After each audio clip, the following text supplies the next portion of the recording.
इस देश के लोकतंत्र को, इस देश के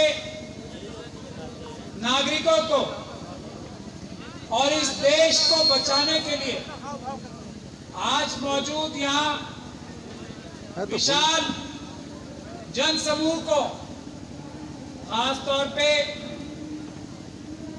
हमारे साथी, हमारे भाई भानु प्रताप जी, राजेंद्र गौतम जी, डीसी कपिल साहब, विजम राजम साहब, अंसारी साहब, पटेल साहब, हमारी छोटी बहन उस्मा साहिबा, बाकी सभी लोग जो मिशन जय भीम से और अन्य संगठनों से आए हैं और इस देश के ईमानदार पत्रकार जो मेरे सामने हैं, जो पत्रकार यहाँ नहीं है वो लोग आप समझ सकते हैं वो देश के दुश्मन हैं, वो ईमानदार पत्रकार नहीं है, वो बेईमान है, वो अडानी अंबानी के नौकर हैं। इसीलिए सभी ईमानदार पत्रकारों को भी मेरा जय भीम, जय भारत, जय संविधान और अस्सलाम वालेकुम। सच्चाई बोलता हूं, धन्यवाद करने की जरूरत नहीं है। आप ही लोग हो जो देश के ईमानदार पत्रकार हो। ईमानदार पत्रकार वो होता है जो वक्त की सरकार के खिलाफ खड़ा हो। सिर्फ वही होता है जो वक्त की सरकार को आईना दिखाए, जो सरकार की तारीफें करे, वो दलाल होता है, पत्रकार नहीं होता। Yes yes actually. तो यहाँ सभी पत्रकारों को एक बार फिर मेरा सलाम।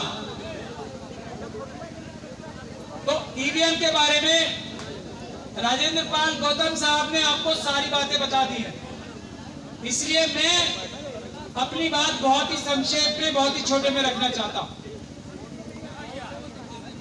मैं आप लोगों को यह बताना चाहता हूं कि ईवीएम से पूरी दुनिया में किसी भी बड़ी डेमोक्रेसी में चुनाव नहीं होता, ये बात, और ईवीएम से किसी भी डेमोक्रेसी में चुनाव अगर शुरू भी हुआ तो चुनाव वहां की सुप्रीम कोर्ट ने उसको कहा नहीं, ईवीएम धोखा है, फ्रॉड है, इससे इलेक्शन कराने का मतलब है जनता की आवाज से नहीं, ईवीएम की आवाज से सरकारें बनेंगी।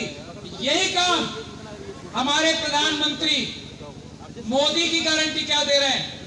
अब की बार 400 पार, तो ये अब की बार ईवीएम से 400 पार की बात कर रहे हैं। ये हम नहीं होने देंगे, देश की जनता नहीं होने देंगे।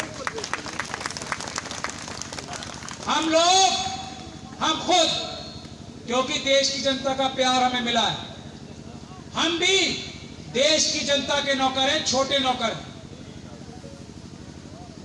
हम लोग देश की जनता की आवाज पर, यह हमारी आवाज नहीं है, ध्यान से सुन ले सब लोग, देश की जनता की आवाज पर देश की जनता ने हमारी जिम्मेदारी लगाई है कि ईवीएम से चुनाव नहीं होने देना। हम लोग सड़क पे निकलते हैं तो लोग रास्ते में हमसे बोलते हैं तुम लोग गद्दारी मत करना हमसे, हमने तुम पे विश्वास किया है, हमने विश्वास किया है ये ईवीएम से चुनाव नहीं होने देना। अगर तुम इस लड़ाई से पीछे हट गए तो हम तुम्हें भी चोर, जैसे चौकीदार को चोर कहा था, तुम्हें भी चोर कहने लगेंगे। तो हम लोग नहीं लड़ रहे हैं लड़ाई, ये जनता का आदेश है, हम सिर्फ जनता का काम कर रहे हैं। जनता देश की 95% नहीं, मेरे ख्याल से 99.9% जनता ईवीएम से नहीं, पेपर बैलेट से चुनाव चाहती। जो ईवीएम का नाम लेता है, जो ईवीएम का नाम लेता है वो चोर है, बेईमान है, लुटेरा है, दगाबाज है, आतंकवादी है, क्योंकि वो देश की जनता का चुनाव का हक छीनकर ये ईवीएम का सरकार बनाना चाहता है। वो आतंकवादी नहीं, गद्दार है देश का, ईवीएम का नाम लेने वाला गद्दार है देश का। ये बात आप ध्यान से सुन लो।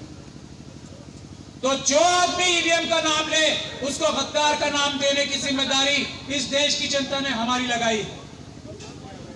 हमें अपने देश को ईवीएम के गद्दारों से मुक्ति दिलानी है। तुम डिस्टर्ब कर रही हो इन लोगों को। मैं आप लोगों को अब कानूनी बात बताना चाहता हूं। ये इलेक्शन कमीशन मोदी जी के लोग, आरएसएस के लोग, बीजेपी के लोग झूठ भ्रांति फैला रहे हैं कि ईवीएम से चुनाव जल्दी होता है। ये झूठ है, ये चोरी है। ईवीएम से चुनाव देर से होता है। ये झूठ भ्रांति फैलाते हैं कि ईवीएम से चुनाव महंगा होता है, ईवीएम से चुनाव सस्ता होता है। ये भ्रांति फैलाते हैं कि ईवीएम से चुनाव जल्दी होता है। ये भ्रांति फैलाते हैं ईवीएम से चुनाव देर से होता है, पेपर बैलेट से चुनाव जल्दी होता है। सस्ता, जल्दी, सुरक्षित चुनाव ईवीएम से नहीं, पेपर बैलेट से होता है। जो चुनाव महंगा कराना चाहते हैं वो ईवीएम के साथी हैं। जो चुनाव में धांधली करना चाहते हैं वो ईवीएम के साथी हैं। जो चुनाव में खर्चा ज्यादा कराना चाहते हैं वो ईवीएम के साथी हैं।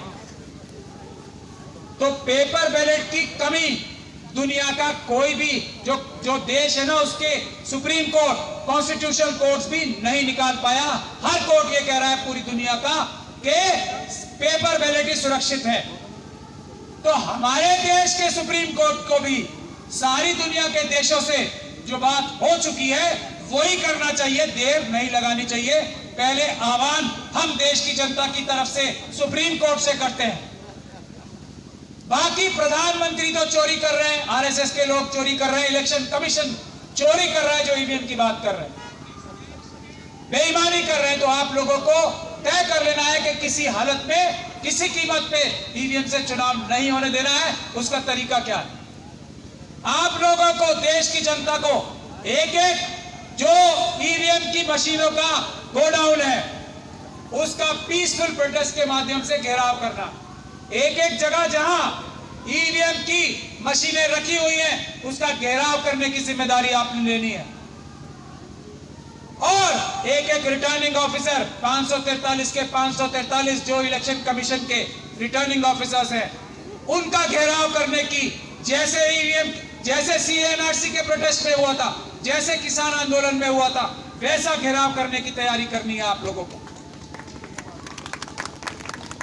ईवीएम का एक और बड़ा नुकसान है, वो नुकसान ये है कि ईवीएम के माध्यम से ये पता लग जाता है कि इस बूथ में इतने वोट इसको पड़े हैं और इस बूथ में इतने वोट उसको नहीं पड़े। इलेक्शन के बाद लोगों को, वोटर्स को धमकाया जाता है, डराया जाता है। ईवीएम के इलेक्शन से ये पता लग जाता है कि इस तरफ वोट दिए, नहीं दिए। जो चुनाव जीत के आते हैं वो लोग कहते हैं तुमने मुझे वोट नहीं दिए थे। ये है खतरा, आप लोग महसूस करते हैं ना, आपके एमपी एमएलए से कहते हैं आपसे, ये एक एडिशनल खतरा है। फ्रॉड तो है ही, वो गौतम साहब आपको बता चुके हैं। ये बड़ा खतरा और है, इसलिए भी ईवीएम से चुनाव नहीं होने देना है। तो आपको प्रदर्शन, धरनों के लिए तैयार हो जाना है, ईवीएम से चुनाव नहीं होने देना है। दूसरी बात यह है कि जो ये ईवीएम का प्रदर्शन, हम लोगों की मांग के बाद से ना 50 मशीनें हमें दे दो, जो हम लोगों ने मांग की, उसके बाद से ये चोर जो इलेक्शन कमीशन में बैठे हैं, चोर अधिकारी, वो गली गली जाके ईवीएम का प्रदर्शन कर रहे हैं। मैं आज आपके माध्यम से, ये ईमानदार पत्रकारों के माध्यम से ये निवेदन करता हूं देश की जनता से कि जब ये प्रदर्शन करने वाले आए, ये जो मशीनें पहले दिखाते नहीं थे, अब अगर आपके गांव में, आपके मोहल्ले में अगर ये ईवीएम की मशीनें दिखाने आए तो इनसे पूछो, ये फ्रॉड बंद करो। और इनकी बात नहीं सुननी है, इनको वहां से भगा देना है। आपको जो चुनाव के अधिकारी ईवीएम दिखाने आएंगे उनको आपको वहां से भगा देना है पीसफुल प्रोटेस्ट के माध्यम से। आखिरी बात मैं आप लोगों से ये कह रहा हूं कि हमारे एक जो सिटीजन कमेटी बनी है ना इलेक्शन की, उसने वो हम आपके माध्यम से यहां दिखाएंगे। वो अभी भानु जी जब तकरीर करेंगे तो उस टाइम दिखाएंगे। अभी हम वो मंगा रहे हैं किताबें, वो किताबें आप खरीद के पढ़ो, आपको ईवीएम की चोरी का सारा पता लग जाएगा। वो किताबें आप पढ़ो, आपको ईवीएम की चोरी का सारा पता लग जाएगा। तो मैं आप लोगों से यही निवेदन करता हूं कि आप लोग कमर कस के तैयार हो जाओ। मैं आखिरी बात अपनी ये कह रहा हूं कि हमने एक चैलेंज किया है चुनाव आयोग को, भारत सरकार के, मोदी जी की सरकार के अटॉर्नी जनरल को, सॉलिसिटर जनरल को, उनकी सारी लीगल टीम को, इलेक्शन कमीशन की भी, और जो ऑफिसर्स हैं। हम चैलेंज ये करते हैं ईवीएम हटाओ संयुक्त मोर्चा की तरफ से, खुले में आके पब्लिक आप जैसे ईमानदार पत्रकारों के सामने आके हमसे डिबेट कर ले। आज भी कानून में जो रिप्रेजेंटेशन ऑफ पीपल्स एक्ट है ना, और उसके तहत जो रूल्स बने हैं, उसमें प्रावधान पेपर बैलेट से चुनाव कराने का है। पहला प्रावधान ईवीएम से चुनाव कराने का नहीं है। पहला प्रावधान पेपर बैलेट से चुनाव कराने का है, कागज के बैलेट से चुनाव कराने का है। ये मैं चैलेंज कर रहा हूं, अभी तक सामने नहीं आए वो। ईवीएम हटाओ, देश बचाओ। ईवीएम हटाओ, और ईवीएम से चुनाव तब होता है जब पेपर बैलेट से कोई चुनाव चोर ना कराना चाहे। ये कानून का प्रावधान मैं बता रहा हूं। अगर हमारे देश की सरकार, जो मोदी जी की सरकार अपने आप को बताती है, उसमें हिम्मत है तो आके हमसे डिबेट कर ले। हम जो पार्लियामेंट के पास हुए हुए कानून है उसमें से दिखाएंगे कि चुनाव आज भी भारत देश का कानून ये है, ईवीएम से नहीं पेपर बैलेट से होना चाहिए। अगर ईवीएम उपलब्ध नहीं है किसी वजह से भी, पेपर बैलेट उपलब्ध नहीं है, तो ऑल्टरनेटिव यानी कि उसकी जगह पे, पेपर बैलेट की जगह पे ईवीएम से भी चुनाव कराए जा सकते हैं। यह है भारत देश का कानून आज की तारीख तक।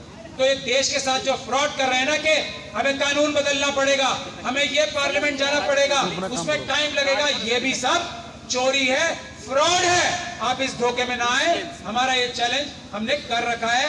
अभी मैं इतनी बात करके बात समाप्त करता हूं। आपके सबके जज्बे को सलाम कि आप यहाँ बारिश में भी, ठंड में भी खड़े हो, डटे हो। इससे हमारा ये हौसला और बढ़ गया। हम आपने जो जिम्मेदारी लगाई है ना, हमारे मालिकों ने, देश की जनता ने, उसके लिए जान दे देंगे, लेकिन चुनाव पेपर बैलेट से ही होगा, ईवीएम से नहीं होने देंगे। जय